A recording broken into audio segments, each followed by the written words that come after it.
Hi boys and girls, it's Mrs. McMahon again. I'm going to read you another book today called Ricky the Rock That Couldn't Roll. It is written by Jay Maletsky.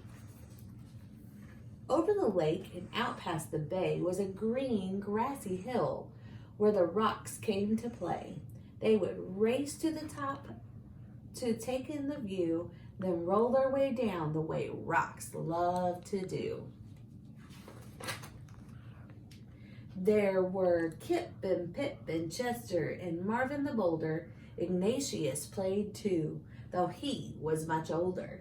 And a group called the Pebbles never ever sat still, zigzagging their way up and over the hill. Kai was a meteorite and not from this planet, and Maya was lava, but taken for granted. Stu was the smart one, Parker the clown, and grumpy old Ebert rolled round with a frown. Gabby was sassy, Leslie had flair, Emma was giggly, and Hud had black hair. But the one trait that seemed to be shared by them all was that every rock there was shaped like a ball. And because they were round, they could easily roll through the grass, past the lake, up and over the knoll.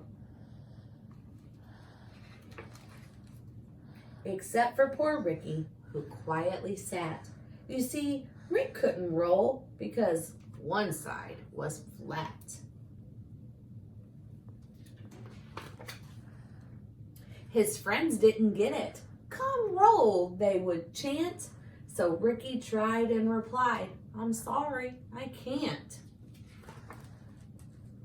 But the rocks were determined. They were sure they could solve Ricky's flat-sided problem and help him revolve. So Marvin the Boulder, with his impressive physique, carried Rick all the way to the hill's grassy peak. Then they pushed him downhill, yelling, "Keep rolling, kid!" But Rick didn't roll. He just kinda slid. Well, the rocks weren't done, not by a mile. Surely this next try would get Rick to smile. They stuck rubber balls all over Rick, using big gobs of glue to get them to stick. They were proud of themselves. "This will work," they announced. But Ricky still couldn't roll. Now he just sort of bounced. Well, they pushed and they pulled, trying every which way to get Rick to roll. But by the end of the day, nothing had worked, just like Rick expected. And he ended up feeling depressed and dejected.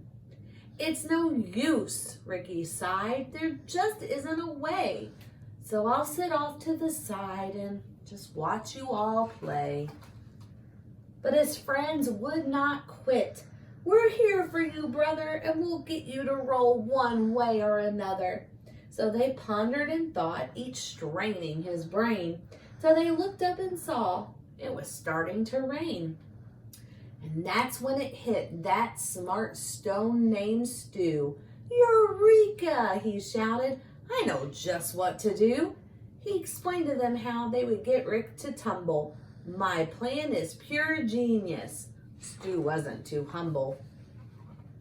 So they carried our hero down the road about a mile to the lake where they gathered up mud they could pile.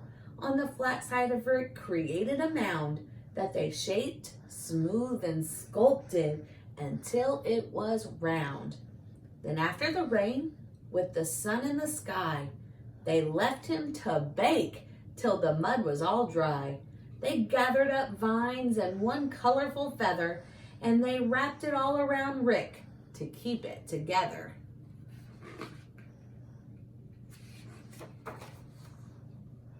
When the last knot was tied and the work was all done, the only step left was for Rick to have fun.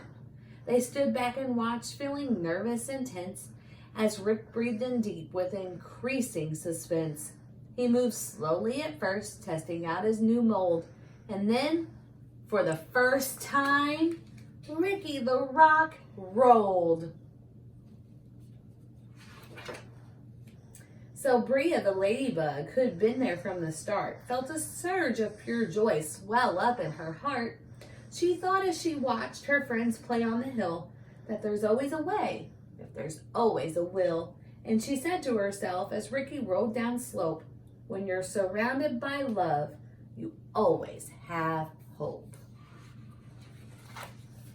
All right, boys and girls, I hope you enjoyed that. Remember to never give up. There's always a way if there's always a will. And you're always surrounded by love because everyone at PES loves you very much.